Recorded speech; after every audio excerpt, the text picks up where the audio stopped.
सोपी नामा देखी जग देई मां, बोधी कथा करा गंग दशेरा मां। शिव जी की प्यारी गणेशा की मां, चौदू की कुट्यारी थई हाथ मां। नमस्कार दोस्तों, अभी हमारे बीच में उपस्थित है श्रद्धेय रामशंकर शास्त्री जी, जो कि माँ जगदेवी में जो भागवत कथा का आयोजन किया जा रहा है, इन्हीं के सानिध्य में किया जा रहा है। और क्योंकि मैं पहले वीडियो में भी आपको बता चुका हूँ कि जो हमारा उत्तराखंड है, ये देवी देवताओं का स्थान माना जाता है, तो हमारी कई मान्यताएं यहाँ से लेकर के होती है। तो ऐसी मान्यताओं के आधार पर जो श्रद्धेय आचार्य जी हैं, वो अपने गांव इंदिरा में आए थे, भागवत कथा कराने के उद्देश्य से यहाँ पर आए थे। तो उसके बाद जो यहाँ की जगत जननी माता है, माँ जगदेश्वरी, तो ऐसा माना जाता है कि गुरु जी के वो सपने में आई थी कि भागवत कथा करवानी है और दशहरे में करवानी है। तो हमारे साथ मौजूद है गुरु जी। गुरु जी, आपका बहुत बहुत स्वागत है हमारे ऑनलाइन प्लेटफॉर्म पर। जय श्री कृष्ण। और हम आपसे जानना चाहेंगे कि वो क्या आपके मन में भाव आया कि आपने यहाँ पर ऐसे विशाल कथा करने का आयोजन करवाया, और गांव वालों का कितना सहयोग आपके इस कथन पर रहा है। जय श्री कृष्ण। और मैं अभी तक आपके शुभ नाम से परिचित नहीं हूँ। जी महाराज, मेरा नाम सुमित महंत है और मैं पड़ोसी गांव टिपरी से ही हूँ। तो महंत जी, सबसे पहले तो इस स्थान को प्रणाम और इस परम देवभूमि को प्रणाम। ये हमारी भगवती शैलपुत्री माँ जगदम्बा परम्बा, शिव की प्यारी और गणेश की माँ, तो इसका ये दिव्य स्थान है। और मैं आपके गांव में आया था पिछले मई में, 17 मई से 23 मई तक श्रीमद् भागवत कथा में श्रीमान श्री टीकाराम सिंह पंवार जी के यहाँ उनकी कन्या का विवाह भी था और उसी में भागवत का आयोजन था। तो उसी भागवत के तीसरे दिन की रात्रि में, तीसरे दिन की कथा के बाद रात्रि में मेरे सपने में एक वृद्ध सी महिला आती है। और सपना थोड़ा सा था, पर उसमें जो था शॉर्ट में बताऊंगा आपको कि एक वृद्ध सी महिला आती है और वो मुझे एक पोटली चावलों की देके जाती है। और उस पोटली का मुझे नहीं मालूम था, तो मैंने किसी से नहीं कहा। मैंने कहा सपने तो सपने आते रहते हैं और इनका क्या, तो चलो ये कोई नींद में या मैं ढंग से नहीं सो पाया हूँ या कहीं रहा होगा मन में, तो यही सोच करके। लेकिन मुझे चौथे दिन भी थोड़ा शांति रही और 2 दिन मैं शांत बेचैन रहा। 5वें दिन तो फिर मैंने उस सपने का जिक्र 2-3 गणमान्य व्यक्तियों से किया। बैठे थे मेरे पास, कथा के बाद आए थे, बैठे थे, तो मैंने कहा मैंने ऐसा ऐसा सपना देखा है और जब से मैंने सपना देखा है मैं तब से थोड़ा सा बेचैन हूँ और मुझे थोड़ा सा नींद भी कम है, मतलब मुझे लग रहा है कि थोड़ा मेरे मन में शांति से चल रही है। तो उन्होंने कहा क्या सपना था, तो मैंने बता दिया कि एक बुजुर्ग सी महिला आई, कपड़े भी उसके ज्यादा अच्छे नहीं थे और उसको मैं डरते डरते उसके पास जा रहा हूँ, तो उसने मुझे एक चावलों की पोटली दी। तो इतने में कहते हैं पंवार जी की वो तो हमारी कुलदेवी है। वो उसके 2 कारण होते हैं, जो सपने में आते हैं तो 2 रूप में आती है। एक तो बालिका बन के आती है, और या तो ये कोई बुजुर्ग महिला बन करके, और वो चावल आपको अगर चावल की कोटली दी तो आप बड़ी किस्मत वाले हैं, ऐसा उन्होंने कहा।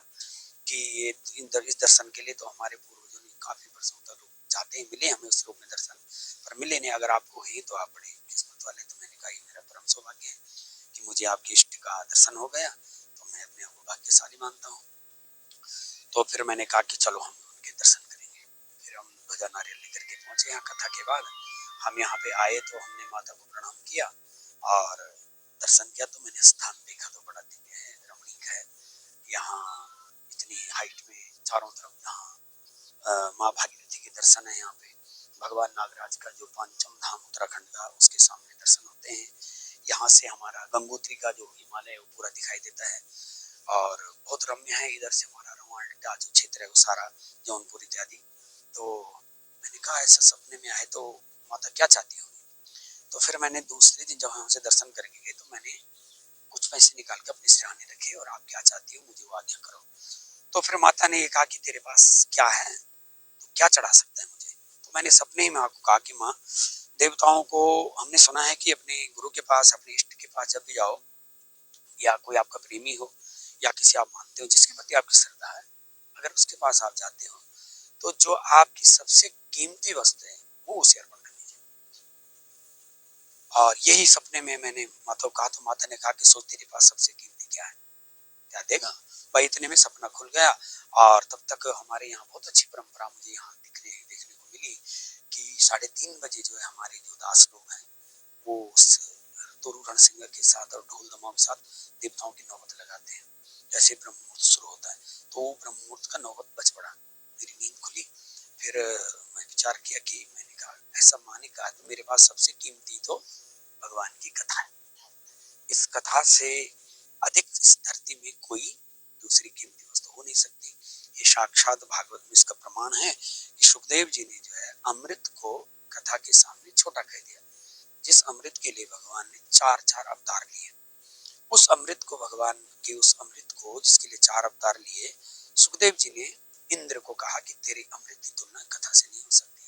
तो मैंने कहा मेरे पास जो कथा है ये तो अमृत से भी अधिक कीमती है, बहुमूल्य है, इसलिए माँ को यही कथा समर्पण है।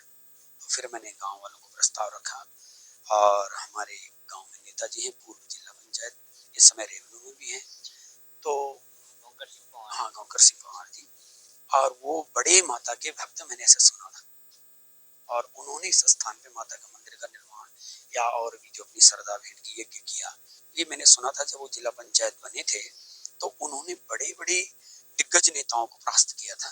तो तब जब ये रहस्य चला था मीडिया के द्वारा, जनता के द्वारा, कि वो गौकर सिंह जी कैसे जीत गए, एक आम आदमी, गरीब आदमी, और उतने बड़े बड़े नेताओं को जो पीढ़ी दर पीढ़ी राज करते आ रहे हैं उनको कैसे परास्त किया, तब मैंने सुना था कि वो जगदीश की कृपा उसमें।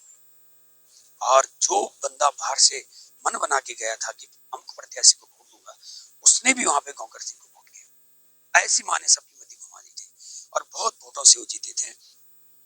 तो उनको मैंने ये बात रखी सबसे पहले, और जैसे उनको ये बात रखी तो उन्होंने एक बार किंतु परंतु नहीं किया। उन्होंने कहा हो जाएगा। और ये इस दिव्य स्थान में गंगा दशहरा पे प्रतिवर्ष बहुत भव्य मेला होता है।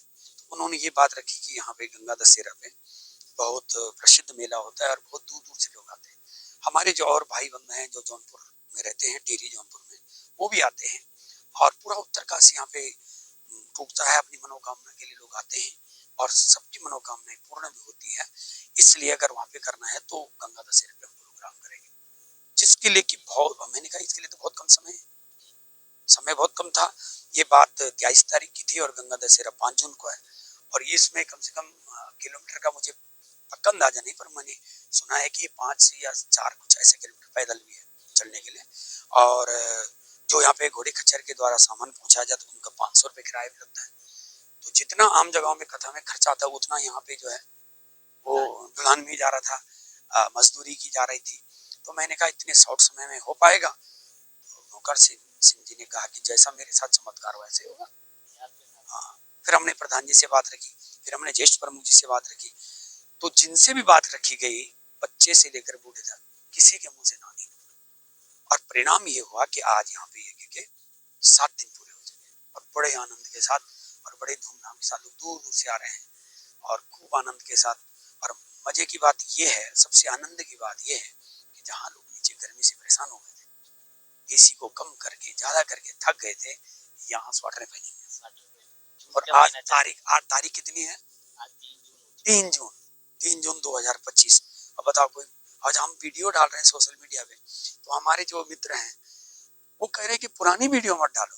मैंने कहा भाई लाइव देखो, क्या टेम्परेचर है, क्या आनंद है। और ये वृक्ष यहाँ के देखो, पूरा देवदार का वृक्ष है। और ऐसा ये रमणीय स्थान है, उसी का परिणाम है यहाँ माता के स्थान में ये दिव्य कथा के 7 दिन संपन्न हो गए हैं और 2 दिन शेष हैं। ऐसी भगवती की कृपा। महाराज जी, आपके मुखारबिंद से, क्योंकि आपकी वाणी बहुत सुरीली है, अभी क्योंकि मैं भागवत कथा आपकी सुन रहा था, बीच में आपने इससे रिलेटेड एक भजन गाया था कि सुपीने में आई मेरी जगदेई माता।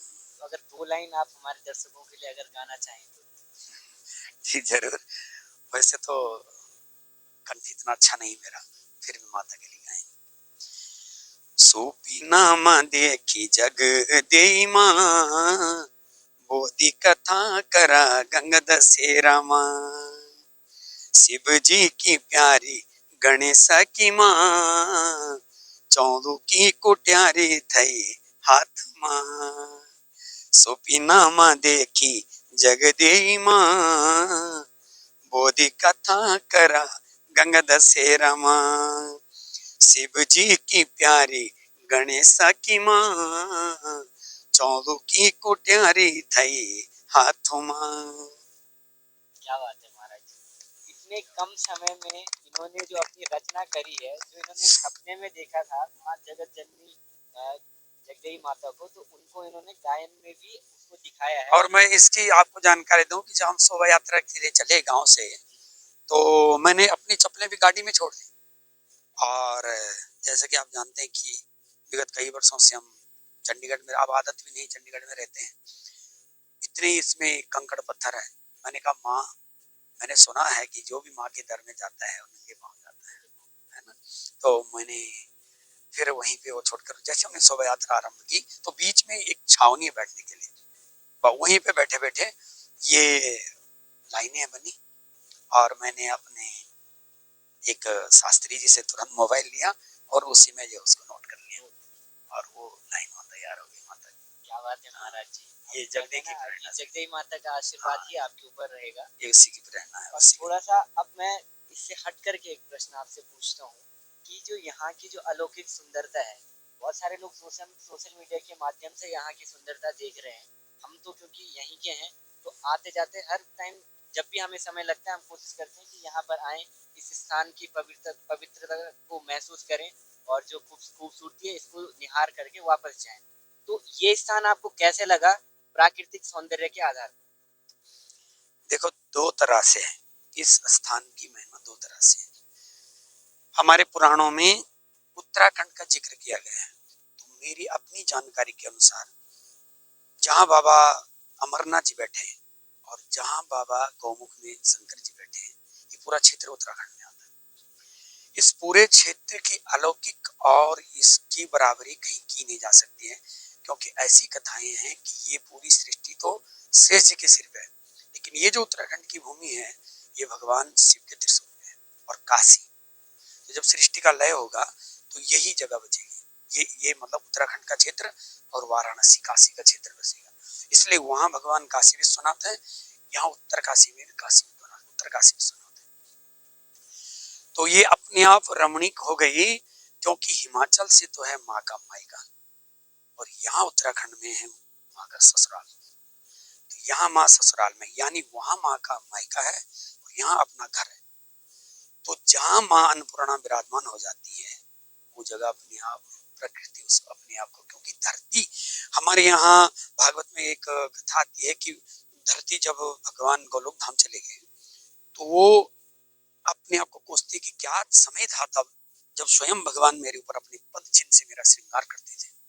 और यहाँ जिस जगह पे हम खड़े हैं, इस जगह पे अगर आप कैमरे से दिखाएं, तो यहाँ हमारे स्वयं भगवान कृष्ण जो सामने उत्तर द्वारिका पंचम धाम में है, वो वहां से अपने घोड़े के ऊपर यहाँ आते हैं। अब यहाँ पे जब उनका घोड़ा उतरता है, तो उसके खुर के निशान आज भी यहाँ मौजूद है, और इस जगह को घोड़ाखुरी नाम से जाना जाता है। घोड़ाखुरी का मतलब, जो लोग गढ़वाली नहीं जानते हैं उनके लिए, कि जहाँ घोड़े के टापों के निशान को गढ़वाली में घोड़ाखुरी कहते हैं। खुरी, खुरी माने उसके खुर, तो उन खुरों को। और ये जो यहाँ पे बगल में स्थान है, ये उनकी वो गोपियां हैं जिनको गढ़वाली में मातृ और आछरी कहा जाता है। ये आछरी और मातृ दरअसल में राधा की जो अति निकटतम जो सहेलियां थी, वही ये गोपियां हैं, और एक कृष्ण के साथ ही नित्य रमण करती हैं। तो इस स्थान पे नित्य भगवान सुबह शाम सारे इकट्ठे होते हैं भोलेनाथ के सहित, क्योंकि यहाँ माँ शैलपुत्री बैठी है। इधर से नागराज जी का मंदिर भी भक्तों ने बनाया है। तो ऐसे स्थान में जहाँ चारों ओर से हिमालय हो, बर्फ की ठंडी ठंडी हवाएं चल रही हो, पेड़ वनस्पति, यहाँ अगर बसंत ऋतु में आए जा, तब देखो धरती का क्या श्रृंगार होता है।